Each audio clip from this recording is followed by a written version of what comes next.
Okay, we're just going to show you how to do the AirDog II fuel sending unit modification. Show you a list of the parts that come in the box that you're going to use on this. You're going to have two washers. This is the washer that goes on the top, right up against the top of this bulkhead fitting when it goes through the top of the sending unit. The bottom washer actually has a triangular rubber piece on the inside of it.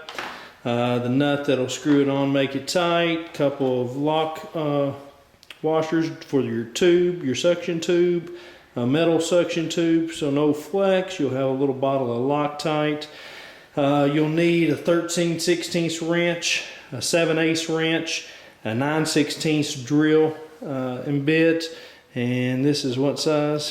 3/16 to drill this hole. To drill the hole for the return tube. First thing you're going to do is drill 3 holes in this sending unit. The first hole is going to go right here. That's where this bulkhead fitting is actually going to go down through. The bottom 2 holes, you find a flat surface to drill a 9/16 hole in 2 different sides of this bottom of the sending unit. That allows fuel to suck in from the outside so that the fuel sending unit's actually not sucked dry by the AirDog.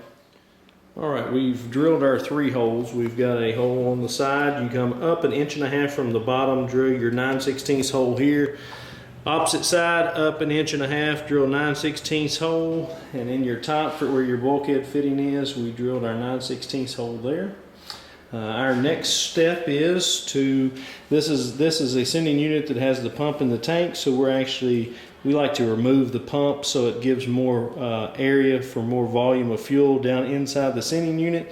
We cut these 3 tabs, then we unplug and zip tie the electrical pieces up out of the way. Then you actually have to cut the hose here above the plastic fitting so that this will now become a return line, so the fuel will flow back down into the bowl.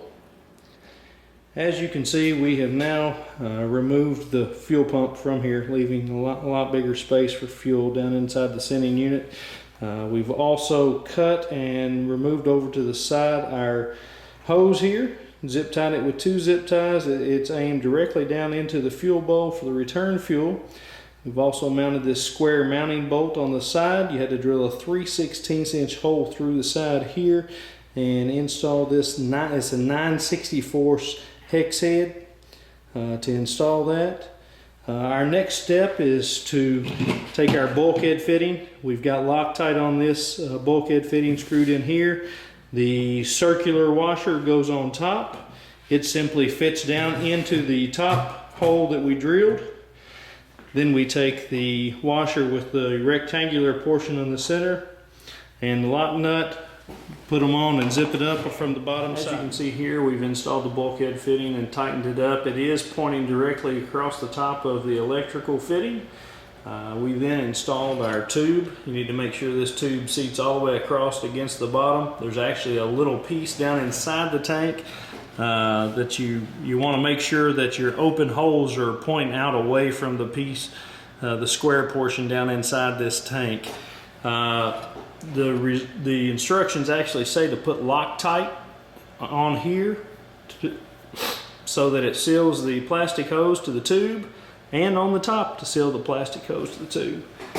Tighten it and you're ready to install it on the truck.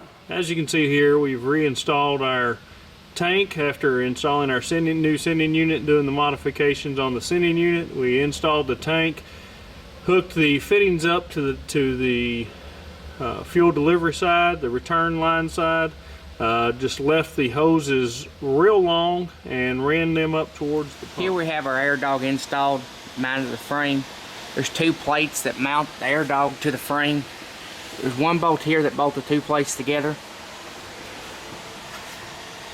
There's 2 bolts at the top of the back plate that hold it there and there, and you just sandwich around the frame. On this single cab truck we installed this AirDog on, you look for a flat place on the frame, where there's no bends or nothing, just a flat level place, and that's pretty much it. Alright, as you can see, we've run our hose up to where we have the pump mounted. The large 3/8 inch hose, you just simply pull up there, make a cut, and then slide your push lock fitting in. you'll actually wrap the smaller hose, which is the return line, over top of the pump. Make sure that you have a good big long loop so you don't have any kinks in it. Make your cut there, and then you'll put the small push lock fitting here on the end of that and connect it up. Then you're simply going to take the remaining half-inch hose, put your last push lock fitting on, and then you'll thread it up going towards the front of the truck. Next on our AirDog install, down here is your electrical portion of the AirDog install. The electrical comes from the AirDog. We shoot it up on the other side of the frame rail. It hooks right here into your factory lift pump harness. We run it up here, over to here. Over here we tile the harness down. This is your relay for the AirDog. We run, it has two wires, a hot and a ground to the battery. It has two of these connectors right here. You can run it to the alternator if you want to. We always go to the battery. We have our AirDog line pushed here to the injection pump. This 90-degree fitting goes on.